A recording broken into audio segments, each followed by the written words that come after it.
اعوذ باللہ من الشیطان الرجیم۔ سورۃ الاحزاب آیت نمبر 18۔ بسم اللہ الرحمن الرحیم۔ قد یعلم اللہ المعوقین منکم، یقیناً اللہ تعالیٰ تم میں سے رکاوٹیں ڈالنے والوں کو جانتا ہے۔ والقائلین لاخوانہم ہلم الینا، اور اپنے بھائیوں سے یہ کہنے والوں کو بھی اللہ تعالیٰ جانتا ہے کہ ہماری طرف آ جاؤ۔ ولا یأتون البأس الا قلیلا، اور وہ لڑائی میں نہیں آتے مگر بہت کم۔ اللہ رب العزت نے یہاں بیان کیا کہ جو لوگ خود تو جہاد سے پیچھے رہتے ہیں لیکن اپنے یار دوست کنبے قبیلے کو بھی کہتے ہیں کہ خطرات میں پڑنے کی بجائے امن و امان کا جو راستہ ہے وہ یہی ہے کہ تم بھی ہمارے ساتھ چلے آؤ اور اپنے گھروں میں رہو، یہ نبی کے ساتھ مومنوں کے ساتھ نکلنے کی ضرورت نہیں ہے۔ تو اللہ رب العزت نے فرمایا ایسے لوگوں کو، ایسے منافقوں کو ہم جانتے ہیں۔ اشحۃ علیکم، تمہارے بارے میں سخت بخیل ہیں۔ فاذا جاء الخوف رأیتهم ينظرون الیک تدور اعینهم، پس جب خوف آتا ہے تو آپ انہیں دیکھیں گے کہ وہ آپ کی طرف ایسے دیکھتے ہیں کہ تدور اعینهم، ان کی آنکھیں گھومتی ہیں، کالذی، اس شخص کی طرح، یغشى علیہ من الموت، جس پر موت کی غشی طاری کی جا رہی ہو۔ فإذا ذهب الخوف، پھر جب خوف جاتا رہتا ہے، سلقوکم بألسنة حداد أشحة على الخیر، تو تمہیں تیز زبانوں کے ساتھ تکلیف دیں گے اس حال میں کہ وہ مال کے سخت حریص ہوں گے۔ اولئک لم یؤمنوا، یہ لوگ ایمان نہیں لائے۔ فأحبط اللہ اعمالهم، تو اللہ نے ان کے اعمال کو برباد کر دیا۔ وکان ذلک علی اللہ یسیرا، اور یہ ہمیشہ سے اللہ تعالیٰ پر بہت آسان ہے۔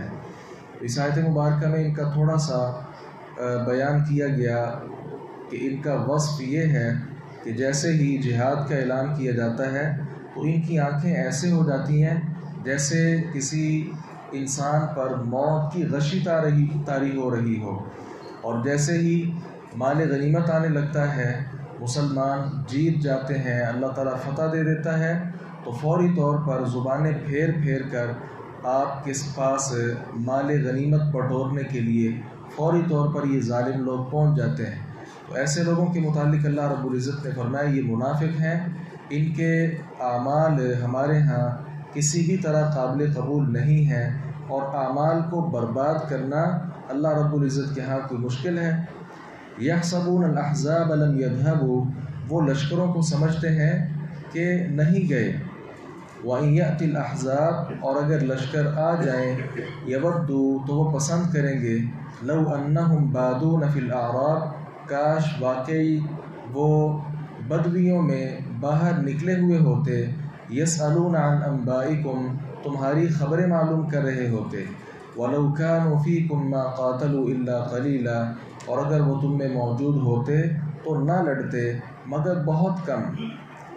لشکر کفار چلے جانے کے بعد بھی ان کے دل کے اندر ایسا خوف تھا، کافروں کا ایسا ڈر تھا کہ وہ سمجھتے تھے کہ وہ لشکر ابھی تک نہیں گئے، اور اگر وہ لشکر آ بھی جائیں جتھے بن کے اہل مدینہ کے خلاف لڑنے کے لیے، تو ان منافقین کی یہ خواہش ہوتی کہ کاش ہم اس مدینہ میں اس نبی کے ساتھ، ان مسلمانوں کے ساتھ رہتے ہی نہ، اپنی جان کو ہم نے ایسے خطرے میں ڈال رکھا ہے، کاش کہ ہم کسی دیہات میں رہتے اور وہاں رہ کر محفوظ زندگی بسر کرتے اور ان لوگوں کی خبریں معلوم کرتے رہتے کہ کیا ہوا، اچھا پھر کیا ہوا، پھر کیا ہوا۔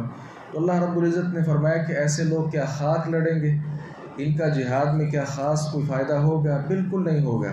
تو یہاں منافقوں کا اندر وہ اللہ رب العزت نے بیان کیا، اگرچہ مسلمانوں کے ساتھ ساتھ پیش ہوتے ہیں، اور اگر کسی جنگ میں تھوڑا سا شریک ہو بھی جائیں تو صرف اپنا نام پیدا کرنے کے لیے اور جرت مند اور بہادر لوگوں میں اپنا تھوڑا سا وقار پیدا کرنے کے لیے ایسا کرتے ہیں۔